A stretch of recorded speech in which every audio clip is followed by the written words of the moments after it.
আসসালামু আলাইকুম ওরহমতুল্লাহি ওবরকাতুহু। ইন্নাল হামদুলিল্লাহ ওয়াসসালাতু ওয়াসসালামু আলা রাসূলিল্লাহ ওয়া আলা আলিহি ওয়া সাহবিহি ওয়া মান ওয়ালা। সুপ্রিয় দর্শক শ্রোতা, আপনাদেরকে স্বাগত জানাচ্ছি আমাদের এই মোবারক প্রোগ্রামে। অবশ্যই এটা আমার জীবনের যত প্রোগ্রাম ছিল সেই প্রোগ্রামগুলোর মধ্যে সবচেয়ে গুরুত্বপূর্ণ এবং চমৎকার প্রোগ্রামের একটি। কোনো সন্দেহ নাই যে এত বেশি বুজুর্গদের সামনে কখনো দাঁড়িয়ে কথা বলার সুযোগ হয়নি। এর জন্যে আসলে আপনাদের কি বলবো, মনে হচ্ছে যে আপনাদের থেকে শুনলে মনে হয় ভালো হতো। একসাথে এত বুজুর্গ আমি দেখি নাই কখনো। তো আল্লাহ সুবহানাহু ওয়া তাআলা আমাদেরকে যেটা শুনবো সেটা শোনার এবং বোঝার এবং আমল করার তৌফিক দান করেন। বন্ধুরা, আমাদের এখানে যে সাবজেক্টটা, অ্যাকচুয়ালি আমার যে সাবজেক্টটা সেটা হলো, একটু দেখে বলি, মুখস্থ নাই, রাজনৈতিকভাবে সচেতন ইসলামী সমাজ নির্মাণে কেমন হওয়া উচিত শিক্ষা ব্যবস্থা। আমি আবার বলছি, রাজনৈতিকভাবে সচেতন ইসলামী সমাজ নির্মাণে কেমন হওয়া উচিত শিক্ষা ব্যবস্থা। অত্যন্ত চমৎকার এবং গুরুত্বপূর্ণ একটি টপিকস এবং আলোচনা। আমরা হয়তো আধা ঘন্টার মতো সময় পাবো। আমি কয়েকটা বিষয় সংক্ষিপ্তভাবে একটু আলোচনা করার চেষ্টা করব, যেটা আমি বুঝি। এখানে কয়েকটা বিষয় আছে: রাজনীতি, রাষ্ট্র এবং শিক্ষা ব্যবস্থা। এবং রাষ্ট্র শুধু সেকুলার রাষ্ট্র না, এটা রাজনৈতিকভাবে সচেতন ইসলামী সমাজ। তো আমরা সবাই জানি আসলে রাজনীতি কি। রাজনীতি যদি এক কথায় বলি, রাষ্ট্র পরিচালনার নীতি। এবং রাষ্ট্রের 4টি মৌলিক উপাদান থাকে, যেটা আমরা আগেও পড়াশোনা করেছি: জনগণ, ভূখণ্ড, সরকার এবং সার্বভৌমত্ব। মূলত শিক্ষা ব্যবস্থাটাকে কোথায় প্লে করে, তার রোল প্লেটা করে কোথায়, যে আমরা এই রাষ্ট্রকে ইসলামী সমাজ বা এদিকে যদি আমরা নিয়ে যেতে চাই, তাহলে আসলে আমাদের শিক্ষাটা কোথায় রোল প্লে করে? মূলত জনগণের উপরে, সরকারের উপরে। এবং শিক্ষা হচ্ছে আসলে সার্বিক মূল্যবোধ তৈরি করার একটা বিষয়, তাই না? মানুষ কিভাবে চিন্তা করবে, কোন জিনিসটাকে কতটুকু মূল্য দিবে, এটা আসলে কে এটা ডমিনেট করে, কে এটা শেখায়? শিক্ষা। মানুষ যেটা শেখে সেটাই কিন্তু আসলে সে কর্মে পরিণত করে। মানুষের চেতনা যেটা থাকে সেভাবে সে কাজ করে। সুতরাং এই শিক্ষাটা মানুষের মূল্যবোধ গড়ে এবং মূল্যবোধ অনুযায়ী মানুষ অ্যাক্ট করে, খুব স্বাভাবিক। আমরা যদি চিন্তা করি যে ভালো করে বিরিয়ানি রান্না করব, ধরেন, তাহলে দেখবেন আপনাকে শিক্ষা লাগবে। আমাকে যদি এখন বলেন যে আপনি বিরিয়ানি রান্না করে নিয়ে আসেন, আমি পারবো না। কেন? কারণ এই বিরিয়ানি রান্না করার জন্যে প্রসিডিউর কি, এর পারপাস কি, এই সমস্তগুলো আমার জানা নাই। তার আমরা যদি চিন্তা করি যে একটা বিরিয়ানি রান্না করতে গেলেও যদি আমার অনেক শিক্ষা দরকার হয়, তাহলে ডেফিনেটলি একটা রাষ্ট্র ব্যবস্থা গঠন করতে হলে সে শিক্ষা আসলে তার যে প্রয়োজনীয়তা, এটা আসলে বলে শেষ করা যাবে না। কারণ আমি আগেই বলেছি, মানুষের যত প্রকার চেতনা এবং মূল্যবোধ তৈরি হয় সেটা আসলে শিক্ষা দিয়ে। তো আমাদের যে রাষ্ট্রটা বর্তমানে রয়েছে বা সে সমাজ বর্তমানে রয়েছে, সেটা ডেফিনেটলি একটা ইসলামিক সমাজ বা ইসলামিক রাষ্ট্র আমরা বলতে পারি না।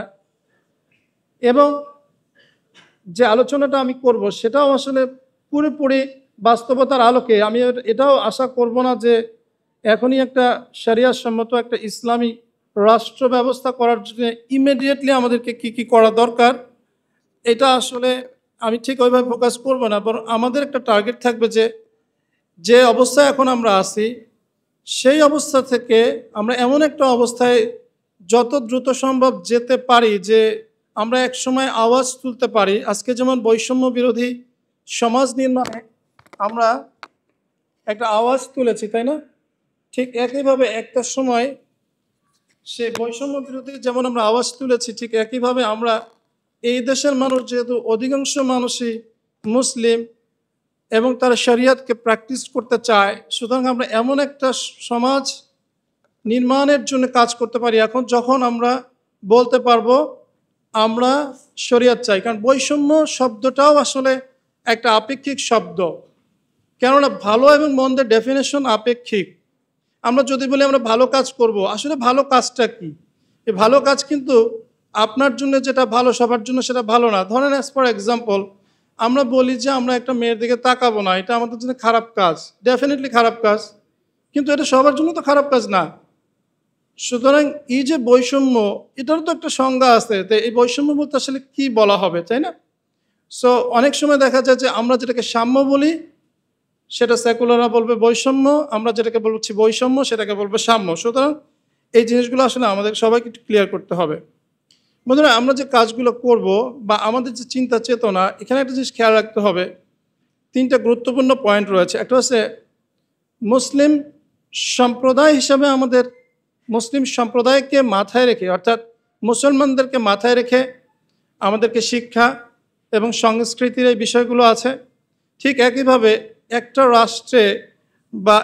রাষ্ট্রে তো শুধুমাত্র মুসলমান থাকে না। এমনকি আপনারা জানেন, যখন রাসূলুল্লাহ সাল্লাল্লাহু আলাইহি সাল্লাম মদিনাতে গিয়েছেন, মদিনাতে কিন্তু এমন ছিল না যে সবাই মুসলিম ছিল।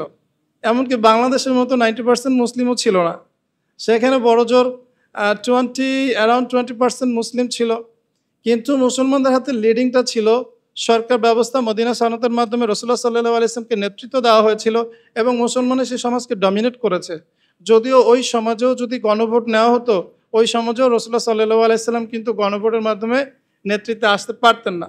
অর্থাৎ আমাদের চিন্তাটা করেন যে মদিনা রাষ্ট্রেই যদি সবাইকে পরামর্শ করে বলা হতো সবার সাথেই, তাহলে কিন্তু আসলে রাসূলুল্লাহ সাল্লাল্লাহু আলাইহি ওয়াসাল্লাম আসার সম্ভাবনা ছিল না।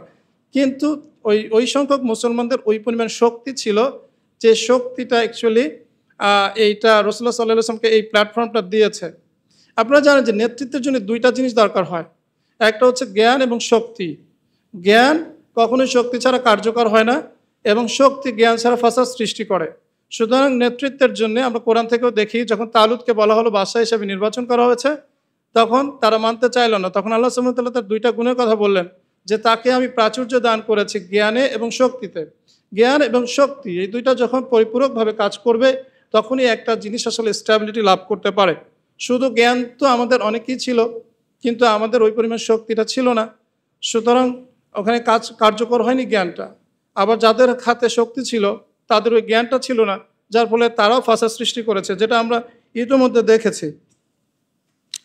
তো শিক্ষা ব্যবস্থা তো আসলে শিক্ষা ব্যবস্থার মধ্যে বর্তমানে যে এক্সিস্টিং সিস্টেমটা রয়েছে, সেই সিস্টেমটাকে আমাদের কিভাবে মডিফাই করলে বা কিভাবে সেটা নিয়ে আমরা কাজ করলে, ওই যেটা আমি বললাম যে আমাদের একটা পারপাস, যে কোনো একটা সময় আমরা বৈষম্য বিরোধী সমাজ চাই, বা এই ধরনের একটা স্লোগান আমরা তুলতে পারবো যে আমরা শরিয়া চাই।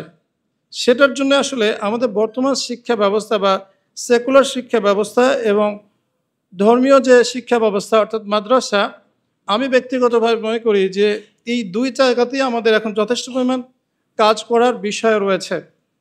বাংলাদেশে এখনও ধর্মীয় শিক্ষা ব্যবস্থাতে এঙ্গেজমেন্ট খুব বেশি না। মেবি ম্যাক্সিমাম 20% হতে পারে, অথবা বিলো 20% যে মানুষ ধর্মীয় শিক্ষার জন্য মাদ্রাসায় যাচ্ছে, সেটা কমই হোক এবং আলিয়া হোক। অধিকাংশ বাচ্চারা এখনও স্কুলেই পড়ে, মোর দ্যান 80% হবে। তাহলে আমাদেরকে এই মোর দ্যান 80% পিপল নিয়ে, বাচ্চাদেরকে নিয়ে আসলে খুব করে চিন্তার বিষয় রয়েছে। আমাদের বাচ্চারা এমন একটা শিক্ষা ব্যবস্থার মধ্যে রয়েছে যে নিজের বাবা মা মারা গেলে সে জানাজার দোয়াটাও পড়তে পারে না, তাই না? মানে যদি এমন হয় কেউ যদি তাকে লাশটা ধুয়ে না দেয়, তো দেখা যাবে ধোয়া ছাড়াই তাকে দাফন করতে হবে। এমন একটা অবস্থা আমরা গড়ে তুলেছি আমাদের সেকুলার সিস্টেমে, যে একটা বাচ্চা তার বাবা মা কেউ মারা গেলে সে জানাজায় দোয়া পড়ার সময় বিড়বিড় করে। অধিকাংশ মানুষ কিন্তু চুপ থাকে, কারণ সে জানাজার দোয়াটা জানে না। তো অধিকাংশ মানুষের এই অবস্থা। তো এখান থেকে তাদেরকে তুলে আনতে হবে। আমার মনে হয় যে এখানে ধর্ম শিক্ষাটা খুব সিস্টেমেটিকলি দেওয়া হবে। যেমন আমি তো আরবি ভাষার কথা বললে আপনারা মনে করবেন শুধু আরবি বুঝে, আসলে বিষয়টা তা না। আমাদের দিন এমন একটা দিন, সকাল থেকে ঘুম থেকে ওঠার পরে রাতে ঘুমোতে যাওয়া পর্যন্ত আসলে আমাদের আরবির সাথে থাকতে হয়। আপনি চান বা না চান, আপনাকে দোয়া করতে হয়, সালাত পড়তে হয়, কোরআন পড়তে হয়, বিভিন্ন ধরনের লেকচার শুনতে হয়, বিভিন্ন জায়গায় ওয়াজ মাহফিল শুনতে যান। সব জায়গায় দেখা যায় আলটিমেটলি আরবি ছাড়া আপনার চলছে না। আপনি যে দোয়াটা করছেন, এই দোয়াটা কি শুধু তাসবিহ? তাহলে তো আমরা সব জায়গায় সুবহানাল্লাহ পড়তাম, সব জায়গায় আল্লাহু আকবার বলতাম, সব জায়গায় লা ইলাহা ইল্লাল্লাহ বলতাম, তাই না? দোয়া কিন্তু শুধু তাসবিহ না। দোয়ার মধ্যে হচ্ছে কামনা রয়েছে, এর মধ্যে মূল্যবোধ রয়েছে, এর মধ্যে শিক্ষা রয়েছে। তো আমাদের দেখবেন আমাদের লাইফে সবচেয়ে বেশি কিন্তু দোয়াগুলো জড়িত। দোয়া এবং আমরা যখন সব জায়গায় এক দোয়া করি না, আল্লাহুম্মা ইফতাহলি আবওয়াবা রাহমাতিক, এটা আমরা বাথরুমের সামনে গিয়ে বলি না, আমরা এটা খাওয়ার সময় বলি না। আমাদের প্রত্যেকটা কাজের ক্ষেত্রে আলাদা আলাদা দোয়া রয়েছে।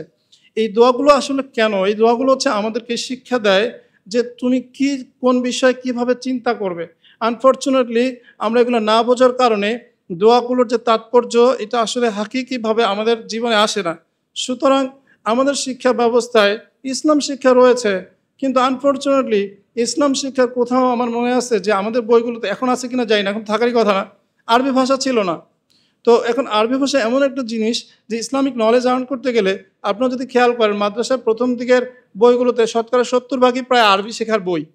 আর সেখানে আমাদের ইসলাম ধর্ম শেখাচ্ছে স্কুলে কলেজে, কলেজে তো নাই আফান, স্কুলে সেখানে কোনো ল্যাঙ্গুয়েজ শেখার কোনো ইস্যুই নাই। অথচ মাদ্রাসা যদি আমরা যাই তো দেখবো যে মাদ্রাসা শিক্ষা ব্যবস্থা আসলে মূলত 5টা বিষয়কে কেন্দ্র করা হয়: কোরআন, হাদিস, ফিকহ, লুগা এবং তারিখ। আমাদের শিক্ষা ব্যবস্থাতে আসলে আমরা খুব ফোকাস করি কোরআন, হাদিস এবং ফিকহ নিয়ে, কিন্তু লুগা যেটা অ্যাকচুয়ালি এই 3টা বিষয়ের আবার একটা বুনিয়াদি প্ল্যাটফর্ম, এটা নিয়ে আমাদের মধ্যে কাজ হয় না। সো এটা আমাদের শিক্ষা ব্যবস্থায় ফোকাস করা উচিত, বিশেষ করে সেকুলার শিক্ষায় যে ধর্ম বই রয়েছে সেই ধর্ম বইতে। আরেকটা বিষয় রয়েছে কি, ভাষা এমন একটা জিনিস, সে ভাষা মানুষের কালচার তৈরি করে। যখন আমরা ভাষা শিখি তখন যেটা হয় যে আমরা আরবদের সাহাবাদের গল্প পড়ি, সেখানে আমরা বিভিন্ন আরবদের কালচার নিয়ে পড়ি। ডেফিনেটলি আরবের বইগুলোতে বাংলাদেশি কালচার থাকবে না, পয়লা বৈশাখের কালচার থাকবে না, সেখানে থাকবে কি সাহাবাদের কালচারগুলো, সেখানে থাকবে আরবদের কালচারগুলো। আর আরবদের কালচারগুলো অধিকাংশই কি ইসলামিক কালচার হয়, তাই না? সুতরাং একটা ভাষা শিক্ষা কিন্তু কেবলমাত্র আমি খাই তুমি যাও এইগুলো না, কিন্তু একটা ভাষা শিক্ষা আসে ভাষার মধ্যে সংস্কৃতি থাকে, গল্প থাকে, কাহিনী থাকে। এই কাহিনী এবং সংস্কৃতি এই যে এই টোটাল একটা এঙ্গেজমেন্ট থাকে এগুলোর এত বেশি যে আমাদের সংস্কৃতিটাও শিক্ষা দেয়। সুতরাং এই বিষয়টা আসলে আমাদের ফোকাস করতে হবে। সামনের যে শিক্ষা ব্যবস্থা থাকবে সে শিক্ষা যে সেকুলার শিক্ষা ব্যবস্থাটা এমন হওয়া চাই যেখানে মানুষ ধর্মের বেসিকগুলো থাকবে। এখন আমাদের ধর্ম বই আছে, আমার মনে আছে যে আমরা যখন ক্লাসে পরীক্ষা দিতাম ইসলাম ধর্ম বইটা আমি শুধু পরীক্ষার আগের দিন পড়তাম এবং তাতেই দেখা যায় 90 আওয়ার্স মার্কস উঠে যেত। আপনাদের কেউ তো জানি না এরকম ছিল। তার মানে কী সিলেবাস আমাকে দিয়ে রাখছে যে সিলেবাস একদিন পড়লেই 90 পাওয়া যায়?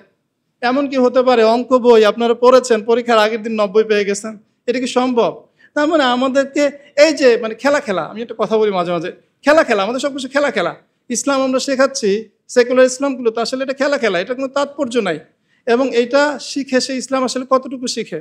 সো আমাদের সিরিয়াসলি এখন চিন্তা করার বিষয় রয়েছে যে সেকুলার স্কুলে 80 ভাগের বেশি বাচ্চারা পড়ছে, সেখানে ইসলাম শিক্ষাটাকে কম্প্রিহেন্সিভলি শেখাতে হবে। মাদ্রাসা শিক্ষা নিয়ে আমি ছেড়ে দিব না, আসবো, তবে আমি সেকুলারটা শেষ করি। তারপরে এবার আমি যদি মাদ্রাসা শিক্ষা ব্যবস্থা চিন্তা করেন, সেখানেও আমার কাছে মনে হচ্ছে কিছু কাজ করার রয়েছে। যদিও এখানে অনেকে হয়তো আমার কথা পছন্দ করবেন না। আসলে আমরা সবসময় আরেকজনের দোষকে সংশোধন করতে বেশি পছন্দ করি, ব্রাদার আমার দোষ বলা হলে তখন এই নসিহাটা আর ভালো লাগে না। এটা আমাদেরকে আসলে আমাদের বুঝতে হবে আমরা রোগী, এবং আমাদের বুঝতে হবে আমরা ত্রুটিপূর্ণ, যে কারণে আমাদের দেশে 800 বছর আগে এই বাংলা ইসলাম এসেছে, এখন পর্যন্ত একটা পাড়া বা মহল্লা ইসলাম দিয়ে চলে না। অথচ আমরা যদি খেয়াল করি মদিনা ইসলামিক রাষ্ট্র প্রতিষ্ঠিত হয়েছিল অলমোস্ট 150 বর্গ কিলোমিটার জায়গার উপরে। সেখান থেকে 22 বছরে রাসূলুল্লাহ সাল্লাল্লাহু আলাইহি ওয়াসাল্লাম 10 বছর, আবু বকর রাদিয়াল্লাহু আনহু 2 বছর এবং ওমর রাদিয়াল্লাহু আনহু 10 বছরে ইসলাম পারস্য থেকে উত্তর আফ্রিকা পর্যন্ত আমরা বলি যে অর্ধেক পৃথিবী শাসন করেছে। কত বছরে? 22 বছরে। সুপার পাওয়ার ছিল না? রোমানরা ছিল, পার্সিয়ান এম্পায়ার ছিল, তখনও যে সুপার পাওয়ার ছিল না বিষয়টা এমন না, তখনও ছিল। তাহলে 22 বছরে যে ইসলাম মাত্র মদিনা শহর থেকে বের হয়ে অর্ধ জাহানের, বলা হয়ে থাকে ভৌগোলিকভাবে না হলেও বলা হয়ে থাকে, অর্ধ জাহানের বাদশা ছিল ওমর রাদিয়াল্লাহু আনহু, তিনি অর্ধ জাহানের খলিফা ছিল। তাহলে আমাদের এখানে এই জনপদে 800 বছর আগে ইখতিয়ার উদ্দিন বখতিয়ার খলজি এই বাংলায় যখন প্রবেশ করে, এখন আমাদের কতটুকু জায়গা আছে? একটা মহল্লা আপনি দেখাতে পারবেন না যেখানে ইসলাম শরিয়া তারা শাসিত হয়। সুতরাং আমাদের চিন্তা করার এখানে সুযোগ রয়েছে কিভাবে আমরা এটাকে আরেকটু মডিফাই করতে পারি। আমাদের মাদ্রাসাগুলোতেও বিশেষ করে মানে আমি যেটা বলবো যে কোরআনিক যে চেতনাটা রয়েছে এটি ইম্পর্টেন্ট। আমরা অনেক সময় শুনি যে মুক্তিযুদ্ধের চেতনা শুনি না আমরা, অথবা এইটার চেতনা ওইটার চেতনা এখন শুনি। তো আমাদের মুসলমানদের তো একটা চেতনা রয়েছে, কোরআনিক চেতনা। কিন্তু যদি আমরা দেখি যে এই 90% মুসলমানের 90%-এর মধ্যে কোরআনিক চেতনা নাই, তো আমাদের মুসলমানদের মধ্যে যদি 90%-ই কোরআনিক চেতনা না থাকে, আমরা অনেকে জানি না তাকলিবে দিন এটার আসলে মানে কি। ইসলাম শুধুমাত্র জানা এবং মানার বিষয় না, ইসলাম জানা মানা এবং কায়েম করার বিষয়। ইসলাম জানা মানা এবং কায়েম করার বিষয়, এটা তাকলিব করার বিষয়। লিইয়ুযহিরাহু আলা দ্বীনি কুল্লি, প্রত্যেক দিনের উপরে এই দিনকে বিজয় করার বিষয়। আল্লাহ সুবহানাহু ওয়া তাআলা কোরআন কেন নাজিল করেছেন? লিয়াকুমান নাসু বিল কিসত, যেন মানুষ এই কোরআনের উপরে আদল ইনসাফের প্রতিষ্ঠিত হতে পারে। কোরআন ছাড়া অন্য কোনো বিচারে আদল ইনসাফ সম্ভব নয়। একটা চোরকে যদি আপনি 10 বছর তাকে জেলে ঢুকায় রাখেন, আইসে অ্যাজ এ মুসলিম এটা জুলুম, আইসে অ্যাজ এ মুসলিম এটা জুলুম, কারণ আল্লাহ সুবহানাহু ওয়া তাআলা তাকে 10 বছর জেল করেননি। এবং যে কোনো মানুষের এই অধিকার রয়েছে তার খালিক তাকে যে পানিশমেন্ট দিবেন, যে হুদুদ পানিশমেন্ট দিবেন, সেইটাই সে ডিজার্ভ করে। আসলে এইটাই তার উপরে ইনসাফ ছিল। সো কোরআন থেকে যদি আমরা এটাকে বিচার ফয়সালাগুলো না নিই, তাহলে আসলে কোনোভাবেই সম্ভব না আসলে আপনি একটা ইসলামিক সমাজ ব্যবস্থা আদল ইনসাফের উপরে তৈরি করবেন। বাই দ্য ওয়ে, কি বলছিলাম, আমাদের ধর্মীয় শিক্ষা মাদ্রাসা বিশেষ করে অবশ্যই যে বিষয়টার মানে কমতি আমার কাছে মনে হয়েছে, এখানে রাজনীতি জিনিসটা আসলে অনেকেই বোঝেন না। এর বড় একটা কারণ হচ্ছে তারা ইতিহাস সম্পর্কে সচেতন নন। রাদার আমরা আমাদের পূর্বপুরুষদেরকে ভালো করে জানি যতটা আমি ওমরের খিলাফত সম্পর্কে না জানি। রাদার আমরা ওসমানকে ততটুকু জানি না যতটুকু আমি আমার টিচারকে জানি। সো এই জিনিসগুলো কিন্তু আমাদেরকে আসলে স্বীকার করতে হবে, অ্যাকনোলেজ করতে হবে যে আমাদের শিক্ষা ব্যবস্থায় হিস্ট্রিটা নিয়ে আসতে হবে। কারণ আপনি যদি না জানেন যে আপনার বাবা জমিদার ছিল, আপনার তো জমিদার হওয়ার শখ জাগবে না। যে বনি ইসরাইল মুসা আলাইহিস সালামকে বলেছিল যে তুমি এবং তোমার রব গিয়ে যুদ্ধ করো, সেই বনি ইসরাইল ইউশা বিন নুনের আন্ডারে আমালিকাদের বিরুদ্ধে যুদ্ধ করেছে। কেন? কারণ মুসা আলাইহিস সালামের বনি ইসরাইল শুধু শিখেছে যে ফেরাউন দ্বারা কিভাবে নিষ্পেষিত হতে হয়। আর বনি ইসরাইল যেটা ইউশা বিন নুনের আন্ডারে ছিল, তারা তো ওই তিহ ময়দানে জন্মিয়েছে, বড় হয়েছে, তারা আসলে ফেরাউনের অপারেশন দেখেনি।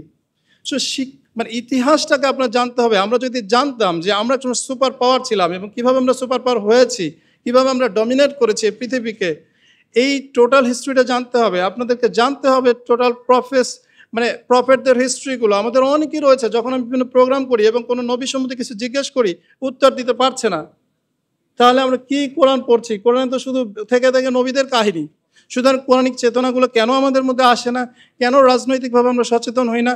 ইভেন অনেকে মনে করে ইসলামের রাজনীতি নাই। ইসলামের রাজনীতি নাই তো কোথায় আছে বলেন তো? একটা পরিবার পরিচালনা করে যদি নীতি থাকতে পারে, রাষ্ট্র পরিচালনার নীতি যদি ইসলাম না দেয়, তাহলে কীভাবে সেটা কমপ্লিট কোড অফ লাইফ হলো? এটা কোনোদিন সম্ভব নয়। ইসলামে অবশ্যই রাজনীতি রয়েছে, এবং রাজনীতি শুধু তাই নয়, রাজনীতি ইসলামের একটা মৌলিক বিষয়।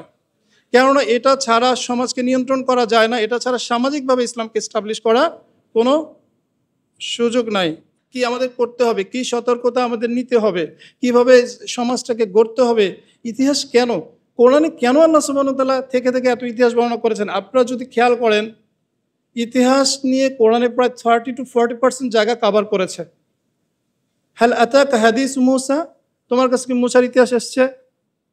নাহনু নাকুসু আলাইকা আহসানাল কাসাস, এভাবে করে করে আপনারা একটু খেয়াল করেন, জিনিসগুলো একটু বুঝতে হবে যে আল্লাহ সুবহানাহু ওয়া তাআলা সূরা ইউসুফের কাহিনী শুনিয়েছেন। এই গল্প আমি শুনে কি লাভ? রাদার যদি একটা সালাতের একটা সূরা থাকতো, তাহলে রফিয়াতেন করবো কি করবো না ফিনিশ হয়ে যেত, আমিন জোরে বলবো কি বলবো না ফিনিশ হয়ে যেত। আল্লাহ সুবহানাহু ওয়া তাআলা সালাত নিয়ে কোনো সূরা এভাবে নাজিল করেন নাই যে কাইফা নুসাল্লি, হ্যাঁ আমরা কিভাবে সালাত পড়বো। আল্লাহ সুবহানাহু ওয়া তাআলা আপনাকে ইউসুফের কাহিনী শুনিয়েছেন, ইব্রাহিমের কাহিনী শুনিয়েছেন, সাবারানির কাহিনী শুনিয়েছেন। কেন? This is a history. কারণ এটা দিয়ে আপনার মূল্যবোধ, আপনার চেতনা জাগ্রত হবে, আপনি চেতনায় বিশ্বাস করবেন। এই চেতনাহীন কোরআন পড়ে আর চেতনাহীন ঈমান নিয়ে আসলে কাজ হয় না। এই জন্যে আমাদের মধ্যে যে চেতনাটা, পৌরাণিক চেতনা আসলে নাই। আমরা যারা কোরআন পড়ি, ইভেন যারা অনেক সময় বুঝেও পড়ি, তারাও বুঝি না, আমরা বুঝি না। এখন যে কোরআন আপনাকে আপনার চেতনা গ্রো করেনি, সেই আপনাকে দিয়ে ইসলামিক সমাজ ব্যবস্থা হতে পারে না। সুতরাং এই জিনিসগুলো আমাদের কনসিডার করতে হবে। প্রয়োজনে আমাদের মাদ্রাসা শিক্ষা ব্যবস্থারও সিলেবাসে কিছু চেঞ্জ, কিছু সংস্কার করা যেতে পারে। এখন আমি বলবো ইঞ্জিনিয়ার মানুষ, তুমি আইসা আবার এই দাবি কেন তুলো? মানে ট্রুলি স্পিকিং, মানে অ্যাকচুয়ালি আমি তো এগুলো লুকায় রাখতে পারি না, বলে দেই আর কি। হ্যাঁ, এটা মানুষ শত্রু তৈরি হয়ে যেতে পারে, বাট এটা সত্য কথা। এখন যদি আপনি বলেন যে ইঞ্জিনিয়ার মানুষ এগুলো কেন বলবে, তা তো সমাধান হলো না আসলে, তাই না?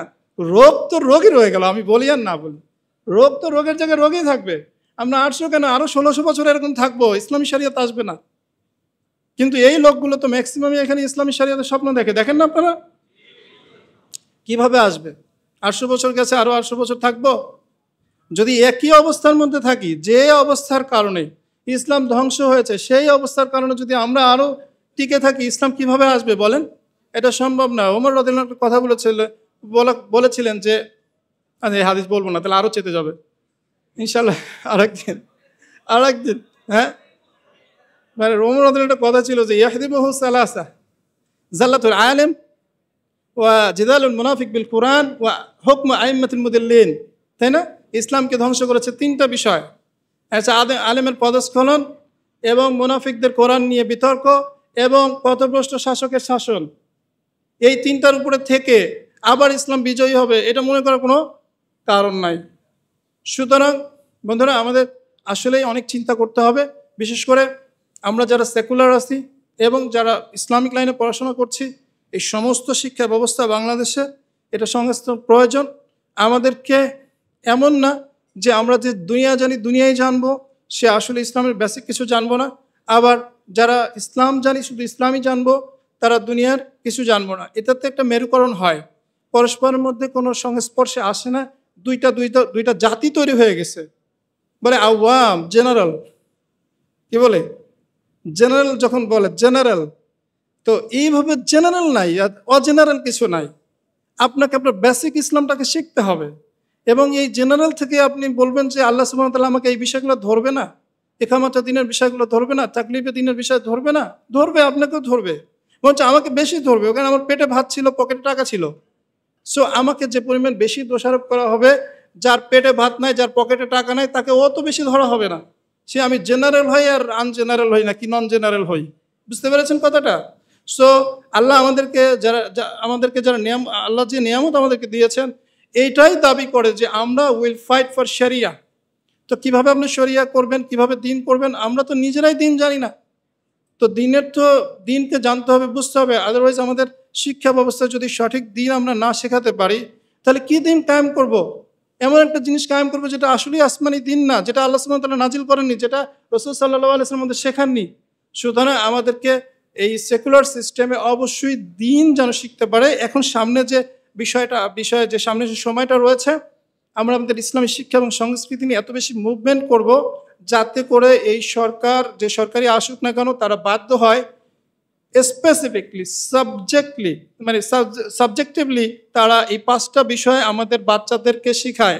অন্তত 80% যে সেকুলার স্কুল আছে, এই 5টা বিষয় কোরআন, হাদিস, ফিকহ, লুগাহ এবং তারিখ, হিস্ট্রি, এই 5টা বিষয়ে বেসিক সাবজেক্টিভলি একদম সুনির্দিষ্টভাবে। অনেক সময় আমাদের জ্ঞানটা কেমন হয়, তোমার বাড়ি কই, মসজিদের পাশে, মসজিদ কই, বাড়ির পাশে, এই 2টা কোথায়, পাশাপাশি, এরকম না। মানে সাবজেক্টিভলি, কংক্রিটলি, মানে কি বলে, এটা একদম স্টেডি এবং ইন্টিগ্রেটেডলি আমাদেরকে জিনিসটা শিখতেই হবে। কোরআন, হাদিস, বেসিক মাসলা মাসাইল, যে ফিকহ এবং লুগা এবং তারিখ, এইগুলো আমাদের সেকুলার শিক্ষা ব্যবস্থায় একটা নিয়ন্ত্রিত মাত্রায় যতটুকু সম্ভব এটা শেখাতে হবে। এবং সাথে সাথে আমাদের যে মাদ্রাসা শিক্ষা ব্যবস্থায় তাদেরকেও এমন একটা শিক্ষা দিতে হবে, সো দ্যাট, আমি একটা কথা বলেছি সেদিন, একটা স্ট্যাটাস আপনি খেয়াল করেছেন, আমাদের মসজিদগুলোই তো স্বাধীন না। আমাদের মসজিদগুলোই তো দিনের কথা বলতে গেলে চিন্তা করে চাকরি থাকবে কি থাকবে না। কথা মিথ্যা? আমাদের মসজিদগুলো তো এভাবে চলে আসছে যে শরিয়ার কথা, কোরআনের কথা, এস্টাবলিশমেন্টের কথা, দিন কায়েমের কথা আমরা বলতে পারছি না। কারণ কি? এটা বলতে গেলে আমাদের মানে অ্যাকচুয়ালি আমি যেটা বলতে চাচ্ছি, মসজিদগুলো তো আমার নিয়ন্ত্রণে নাই।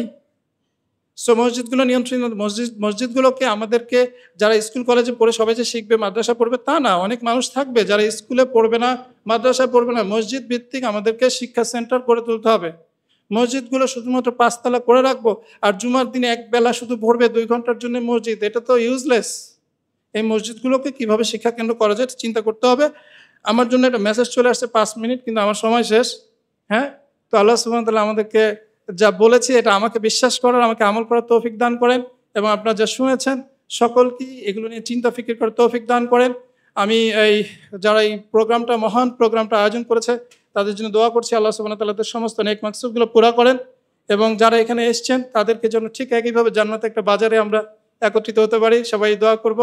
সুবহানাল্লাহি ওয়া বিহামদিহি, সুবহানাল্লাহি ওয়া বিহামদিহি, আশহাদু আল্লা ইলাহা ইল্লা আনতা, আস্তাগফিরুকা ওয়া আতুবু ইলাইক। আসসালামু আলাইকুম ওয়া রাহমাতুল্লাহ।